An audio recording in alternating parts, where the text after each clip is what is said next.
Today's activities will be related to this seemingly oxymoronic issue of the static fluid pressures in accelerating fluids, right?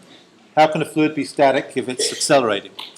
But as we've talked about before, the reason it can be static, you can look at it static if it's accelerating, is that we think of fluids within a can or a box or a tank that are moving, and as a result of that, they are not circulating per se within the structure that's moving, but they are being accelerated. And so again, you can grab that. I don't mean to take that off your screen as we're looking at some other things. Let's see if we can get these. There's probably too many of these. Let's look at the biggie.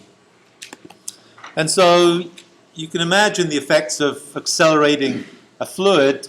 What we're talking about is a constant acceleration. So it'd be like holding your drink in an airplane as you go down the runway and seeing what happens to the free surface on that drink.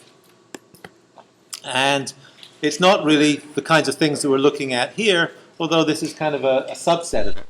And so if you look at what swimming pools do during earthquakes, and a couple of these other ones were actually, is it starting? It's yeah, okay. So this is, I don't think this is the March 11th, 2011 earthquake in Japan, but this is in Tokyo, I think. And it's a swimming pool, and someone's annotated this. And I guess we have a couple of minutes to kind of enjoy this. But so this is just the security camera, I think, that's present at the pool. And nothing's happening yet, but if you have some shaking, you'll see it turn up in the camera. There you go. So there's an event. You know that the larger an earthquake, typically the longer the shaking occurs as well. You perhaps kind of expect that. I'm not sure what it says what the size is below. The 8.9 earthquake, of course, is the Tohoku earthquake, which was March 11th, 2011. But I'm not sure whether this is or not, but it doesn't matter.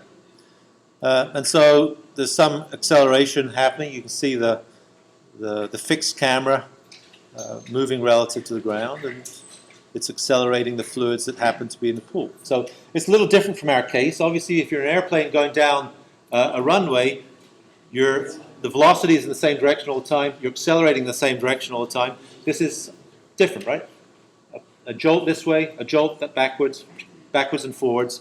And so it's really not a steady state, but you can see what happens as a result of it is that you get some shaking of the pool, and you're accelerating the ground around the pool and the water. Not surprisingly, if you're trying to drive with your soda in your hand from McDonald's, if you didn't have a top on it, it might spill, or a coffee for that matter.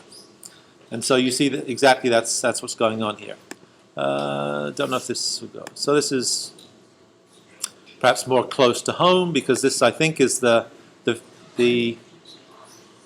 event that we had 2 years ago in the Northeast, in someone's swimming pool in Virginia, and the same kind of idea.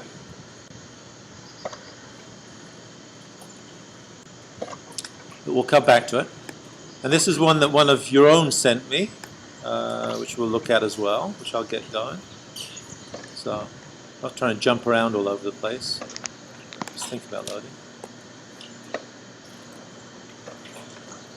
So you see, well, what was it? A magnitude 6 earthquake. Of course, it depends how close you are to the epicenter. But you definitely see some motion of the pool, not quite so spectacular. It's always bad, I guess, to give the spectacular one, then come up back to the more mundane one. But the same idea. Kind of the same idea why, for instance, the tides at the end of the Bay of Fundy are much larger than in open water. You know, you have these 30 feet tides that occur. It's resonance. It's the matching of the resonant frequency of the Bay of Fundy to some kind of forcing that gives you, just like if you click a ruler, or a guitar string for that matter, it has a specific frequency, which is the main mode. And if you have a pool that's that way as well, then you have that. Okay. So this is kind of cool. This is sent to me after we were talking about waves, and this is just the double glazing on a bus, which happens to be filled with water, not by any choice, I think, just by a leak. And the bus is happily going down the road, and depending on the velocity, maybe of the bus, or maybe the acceleration of the bus, you get this little wave pattern going along there, which is kind of the unsteady part. But you also see that there's almost kind of a constant gradation to it. And so at some stages, then it actually, instead of being horizontal, which you'd expect to be the resting position, right? Everything we know about fluids so far for static fluids when it's not moving, this line here, which is the top of the water, the meniscus, if you like, air above, water below, is horizontal. But as it accelerates, then it changes, so it's tilted. And so it's not so different if you think about it as accelerating in a car. You get pushed into your seat, and you can imagine that the pressure on this back part of the window as you accelerate in this direction to your right results in a change in this level and would change something about the fluid pressures in this. And so that's what we're going to attempt to think about today. So that's our plan for today. So let's come back to this. We've seen the background for this already. You'll recall that the expressions we have, we can write out from this. So in terms of our game plan today, we will do a few things. We will look at accelerations.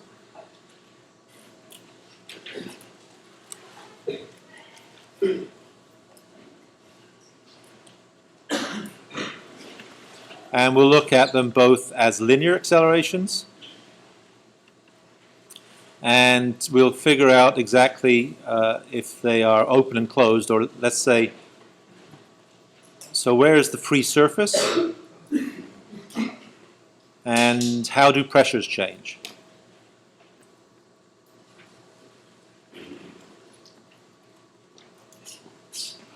And we'll also look at them rotationally.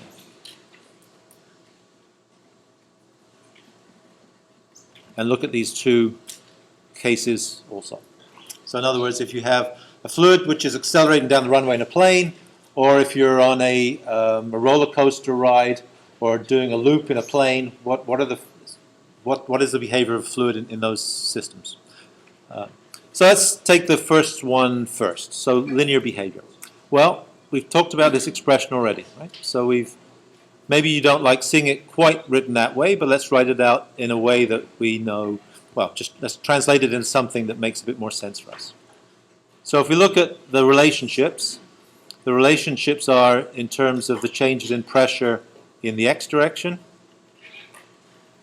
result from no influence of gravity, because remember our coordinate system, which I guess we could draw on here, right? Our coordinate system is this. It's right-handed. It's x, y, and z is positive upwards. So gravity acts downwards in our particular case. And so there's no influence of gravity if you look horizontally. But if we look at accelerating it in the x direction, then we have an influence due to that acceleration multiplied through by the density of the fluid in this particular case. If we accelerate it or look at fluid pressures in the y direction, they follow this exactly as well. No influence of gravity because it's orthogonal, and density times acceleration in y. And the more interesting one, I guess, is this one, because it has the unit weight acting. And so if we look at the fluid pressures changing with the z direction, again, negative. Now we have unit weight. We can write unit weight as unit weight, or we could write it as rho times g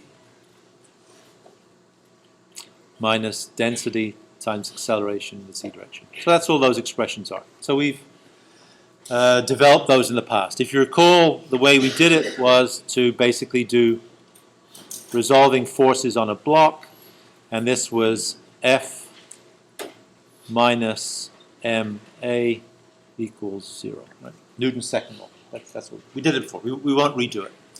So what we'd like to do is be able to say something about, for instance, why in the bus case, what's the mechanism by which we get this inclined surface? It's really relatively straightforward. So the root that we'll work from are those three expressions.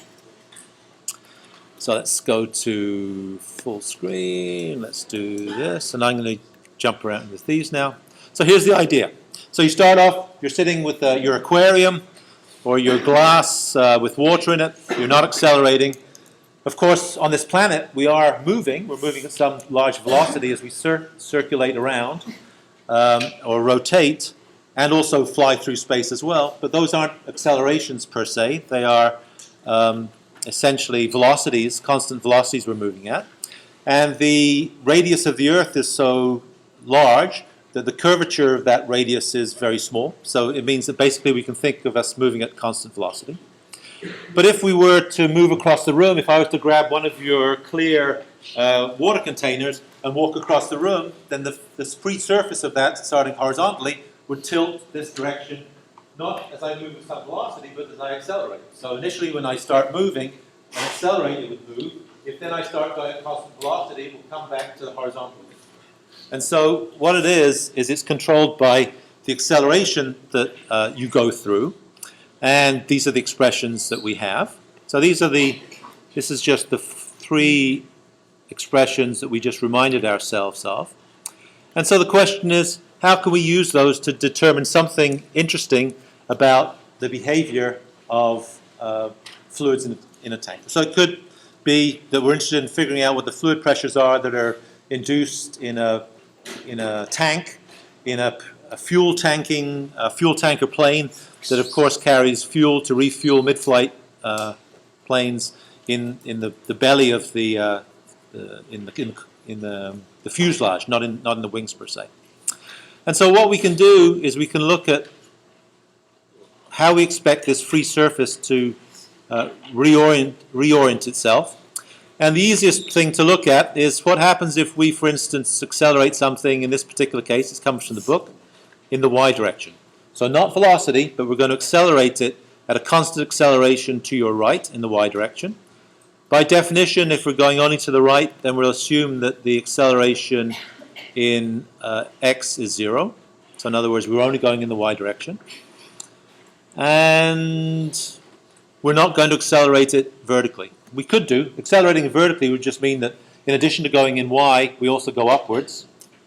This doesn't mean that we've turned off gravity, because gravity still exists in this expression through this term here. So we haven't turned off gravity. This just means an additional acceleration that we're applying. And so what we could do is we could take these expressions which we have, and we might want to know how pressure changes as we move within this tank. For instance, if we go a small distance in the y direction, how does the pressure change as we go in that direction? So the easiest way to do that is to write this as, how does pressure change? And so if we write pressure change as just equal, I'm just going to write this above this, it's exactly what you have below. We could write pressure change as this. This is all we're doing. So the pressure change we get could be equal to the pressure change we get in x plus y plus z. It's not equal to dp being equal to 3 dp, because each of those directions that we're going to look at the change in pressure in are orthogonal to each other. So they have no influence on each other because they're 90 degrees apart. And so for this reason, this isn't equal to, it's not equal to 3 dp, right? For that reason. And so what we can do is we can just multiply this one by 1. We can multiply this one by 1. It's just the expression underneath, right? And we can multiply this one by 1. Nothing else, right? And what we have then is we have these expressions here, which we can then substitute for this, and for this, and for this. Nothing more than that. And so all we've done, be careful, this looks like a rho, right? But it's actually a P. This is P, change in pressure. And so if we do that, we can look at what these are. Well, we said that this one is equal to 0. So this is 0 here, which is this. dp dy is equal to minus density times acceleration in the y direction. So this is a minus. And this is this expression here. And this is equal to this expression here. So this is density times this term. So there's nothing. So all we're doing is substituting for these values. And so that maybe gives us a meaningless expression, but let's not worry too much about that now. So now what we could do is now we could look at areas where we think that, for instance, well, we've lost this term, so we don't need it anymore. This whole term's 0. We could look at this to be able to move along. The most obvious one to move along is this, right? If we move along here, for instance, then the pressure here is equal to the pressure here because it's atmospheric. Both of these points. So in other words, as moving from this point to this point, the pressure change is equal to 0. So this has to be an isobar, right? An iso, the same pressure as everywhere along this section. It's just atmospheric. And so if we know, if we can chart exactly the orientation of this plane by making the pressure equal to 0, then we have a way of being able to figure out exactly how this steepens up as we accelerate. So that's what we're going to do. So we're going to put this equal to 0 for that reason. And if we put that equal to 0, then these two terms are just equal to each other, which is this. And if we rearrange it in terms of the change in elevation of that free surface as we go in the y direction, just by dividing one side through the other, we have our final expression. That's it. And so what that final expression says is that the slope of this line, so in other words, this is our free surface that we have. This is the surface of the water. We've said that on that free surface, the pressure change as you go in this direction along it is 0. And really all it's saying is that as you go some distance in the y direction, the free surface drops by some amount. And that's true not only for the free surface, but if you go down to a magnitude where maybe the fluid pressure is 120 kPa, which would be below that, it's also parallel to that free surface, as is kind of hinted by this, right? These are all parallel to each other. So this top one, P1, happens to be atmospheric, but P2 would be equal to some distance below multiplied by the unit weight. And so then the question is it the vertical distance or is it the distance perpendicular to the inclined surface? And that's a question perhaps we should ask ourselves. Okay? So that's it. So based on this, so if you wanted to go back to this, I didn't really get any bearings on this, but so you know that this surface has come up. I don't know what the relative geometry of this is. What's a bus window? Bus windows 6 feet long, some of these things, 4 feet high. So I don't know if this inclination is 1 here in 8 or something. It was certainly higher than that in some of the other cases. So in this particular case, which I think would be kind of a cool project, is that dz dy is equal to, in this case, maybe 1/8. I don't know if that's the case. And so what does that mean to this? It means that in this case, we have gravity acting. We're on this planet. There's no acceleration in z direction if the bus is going horizontally along the road. So this is equal to 0. And so this is just equal to this, which is equal to minus ay over g. And so it says that the horizontal acceleration is about 1.25 meters a second squared, right? So ay is about g, well, g is 10. Is that right?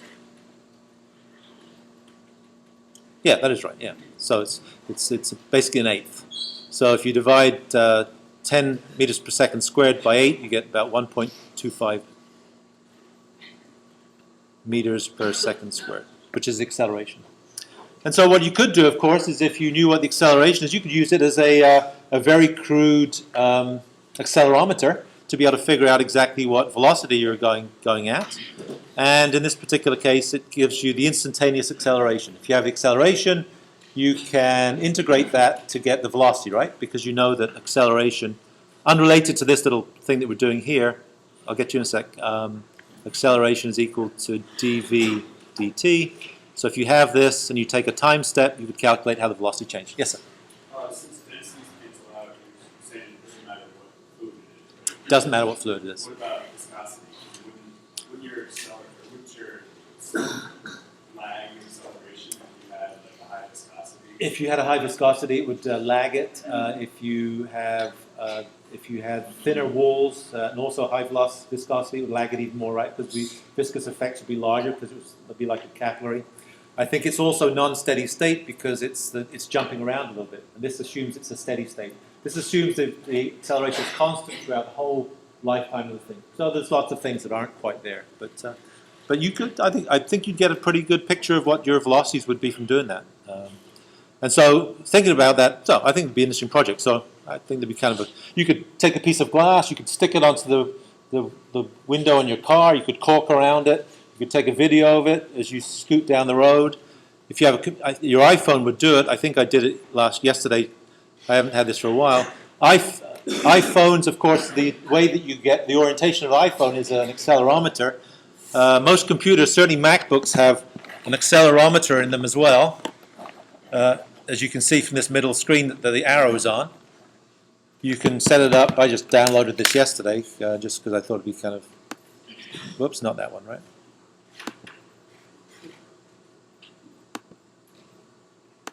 I'm sure you could write a bit of Xcode to be able to take out this accelerometer.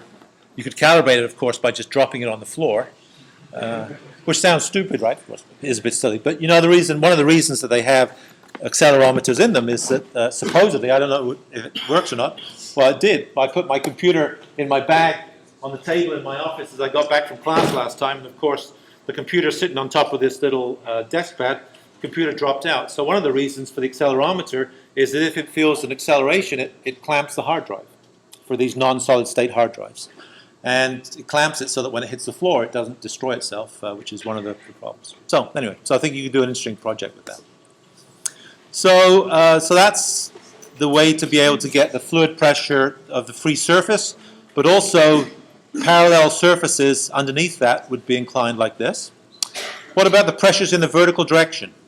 Well, as you can imagine, you can get the pressures in this as a function of this.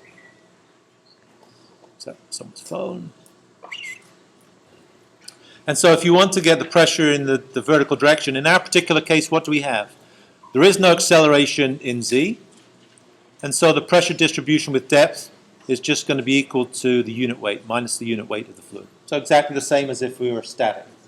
So if you're moving across here, then even though it gets piled up at the back, and you wanted to calculate the pressure distribution as you go down, it would be the same pressure distribution as in a static, non-accelerated fluid.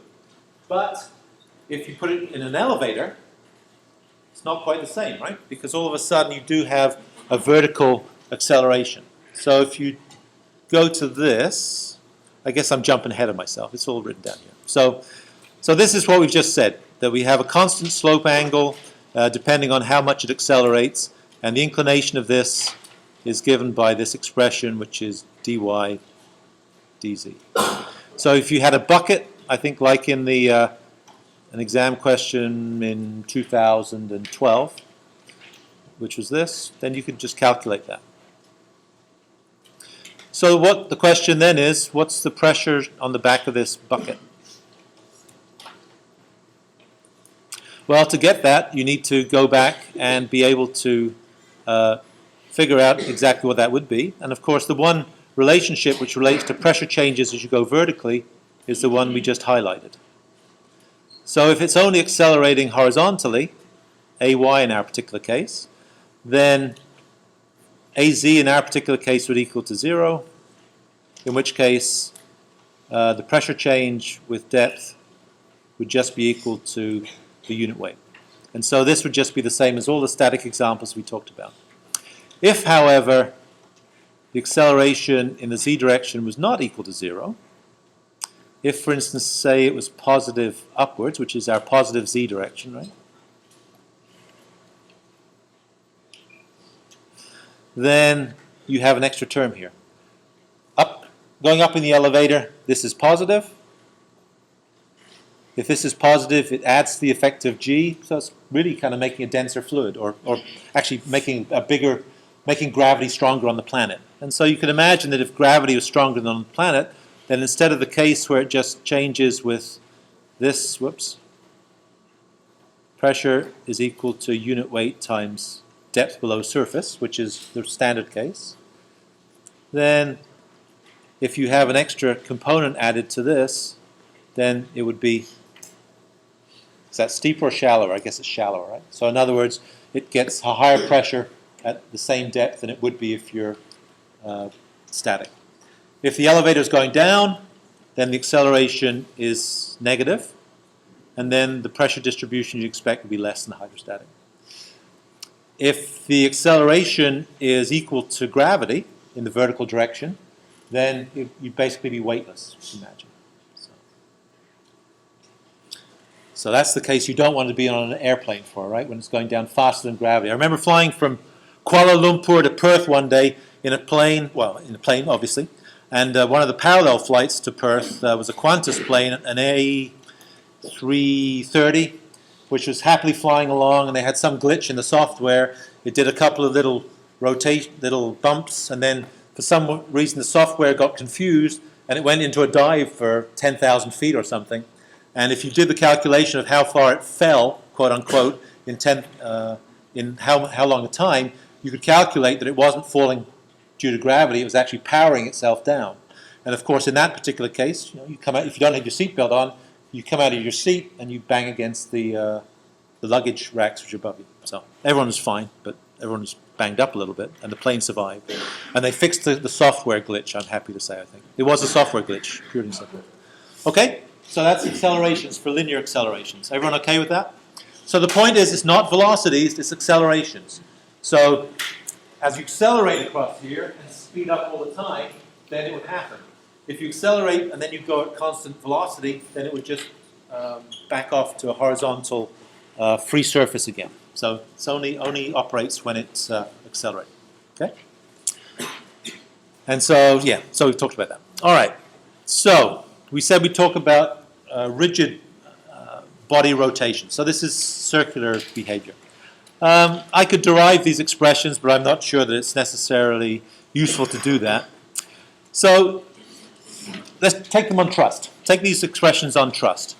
So you remember when we were dealing with acceleration of a fluid in a linear sense, we used this x, y, z coordinate system, and we defined our accelerations relative to those coordinates. If you look at putting a bolas, a ball on the end of a string and whipping it around your head, there's an acceleration involved in that, even if it's going at constant rotational speed, right?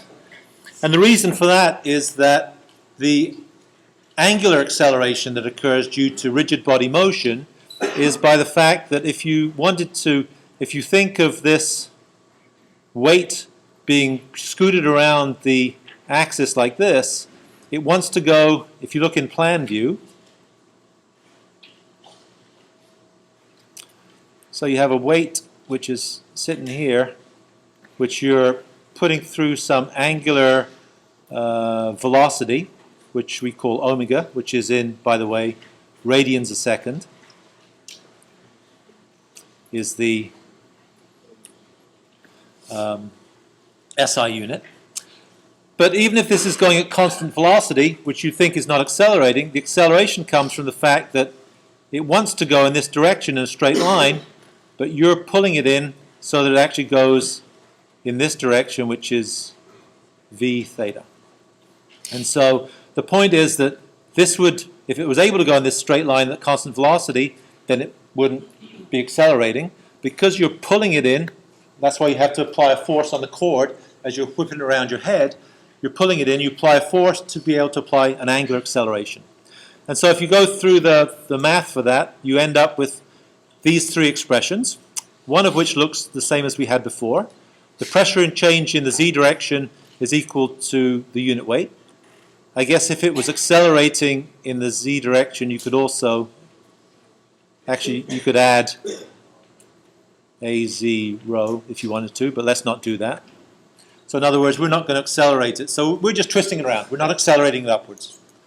But you can imagine that if it was going up in an elevator, you'd have to have the same expression as we had before. Let's not complicate our life with that.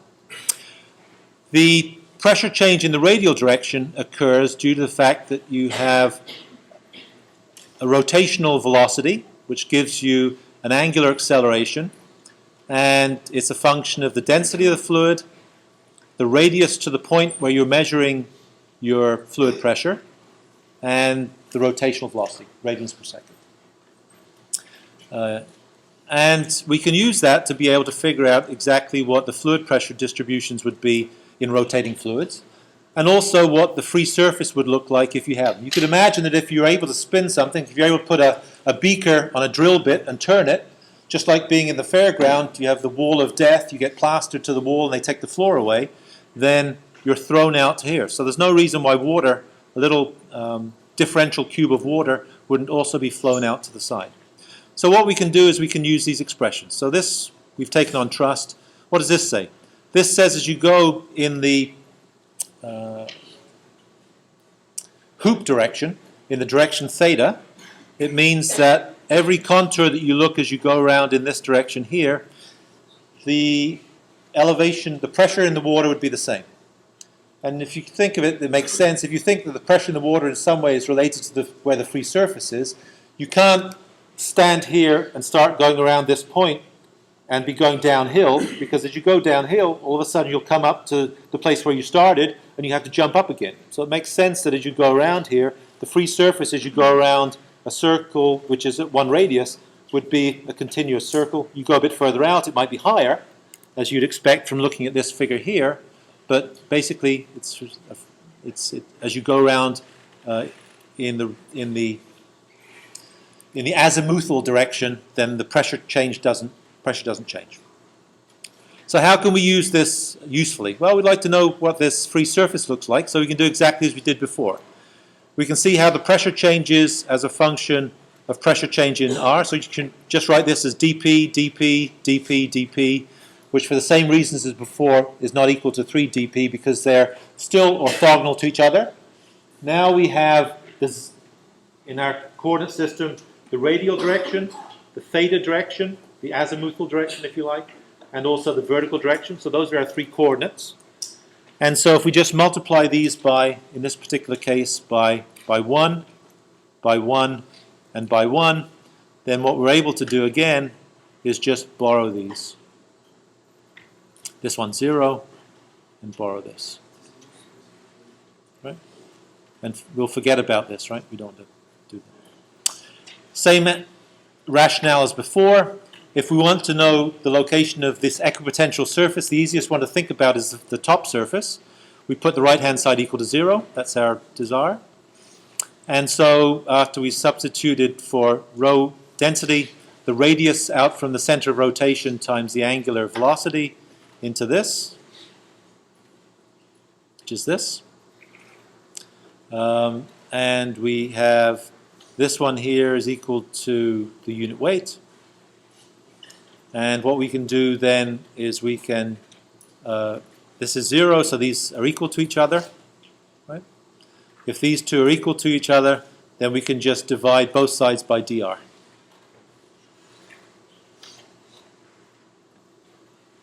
And if we do that, whoops, whatever that is, don't want it, then we have this. And we have an expression that gives us how the surface changes as a function of radius, angular velocity, and gravity. So that's not quite as easy as the other one, because now all of a sudden, if you think about this relative to this, I'll try and draw it down from here, just so it's congruent with that. If you look at radius, and you look at elevation, this is going to be the elevation of the free surface. We know that when this is equal to 0, this is 0. So it means that at this point here, it has to be flat, right? Because this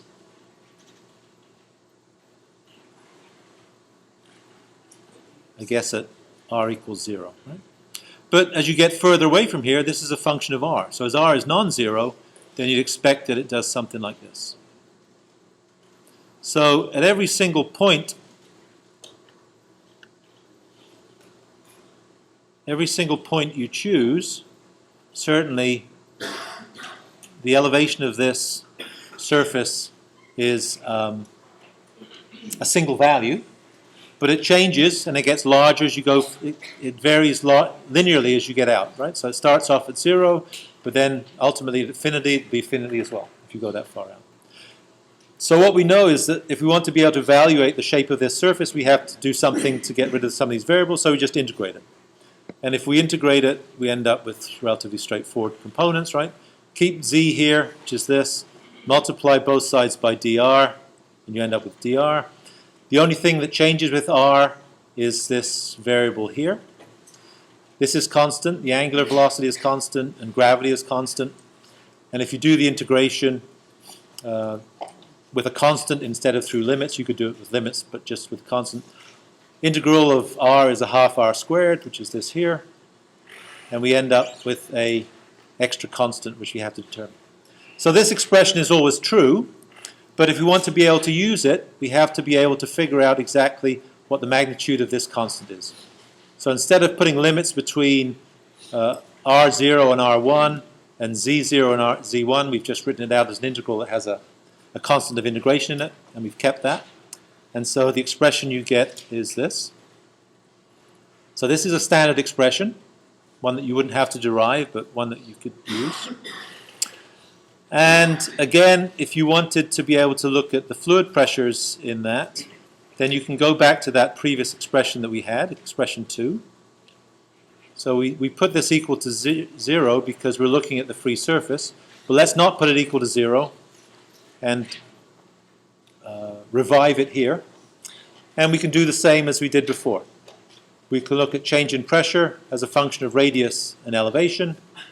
And if we just integrate this expression with respect to pressure, radius, and elevation, again, we get another standard result, which says that the pressure changes as a function of rotational velocity, the radius squared. So you double the distance you go out from the center of rotation, you quadruple the pressure, which is interesting, and as a function of elevation, change in elevation in the fluid, and again a different constant. So the two standard results that come out of it are the two that are on this, still on this page. How the free surface changes with location, and relative to that free surface, how you'd expect the pressure change to be able to vary within the fluid as well. Okay? So let's very quickly just do an example that involves those. Yeah, okay. Everyone okay? Right. So here's an example. So you have a U-tube. You spin the U-tube around the center of rotation here. It has two arms in it. It has a free surface where you know that the pressure is equal to atmospheric, right? And so the question is, what's the pressure that you have acting at this particular point here? How do we calculate that? Well, we have an expression which allows us to do that. We've just derived it. Pressure at any point within this U-tube is equal to the density, the rotation speed squared the radial location of this. So the radial location is any point out from here. So this here, if it's 4 inches, would be 4 inches radius. The unit weight of the fluid and the elevation of the fluid relative to some datum. We can choose where that datum is. It could be anywhere. It's convenient perhaps to be able to take it here as z equals 0 at this point here. This elevation, right? This, I won't put an arrow on that. So this is the point where z equals 0. And so what we could do is we could try and, we don't know what this constant is.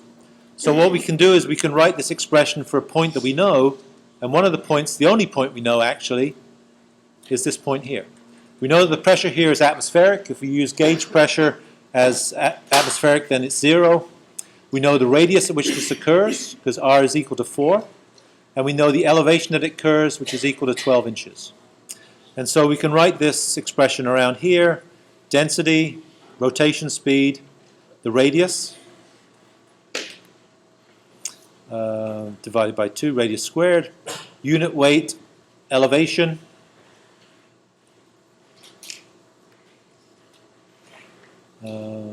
and if we solve that, we end up with an expression which is this. This is the constant. So now we can put this back in this expression here.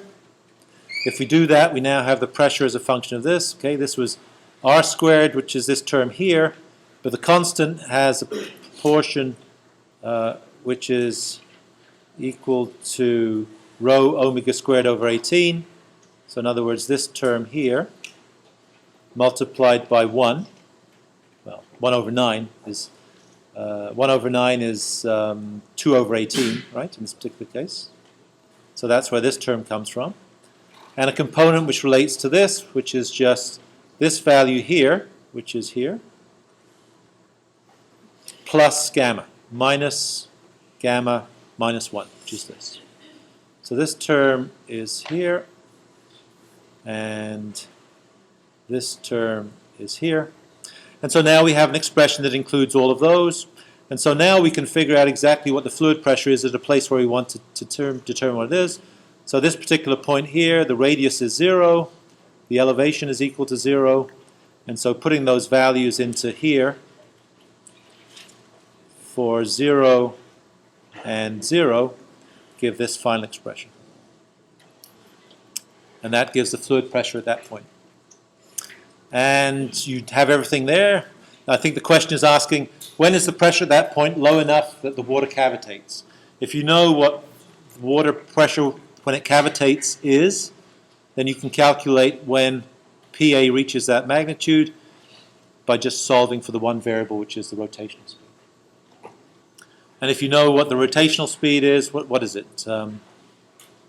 1 RPS equals 2 pi radians a second, right? So you get the value here in terms of radians a second, and you can convert that into rotations.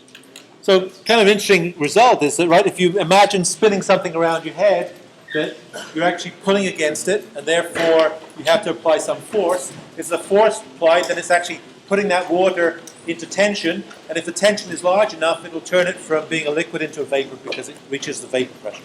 So that's it.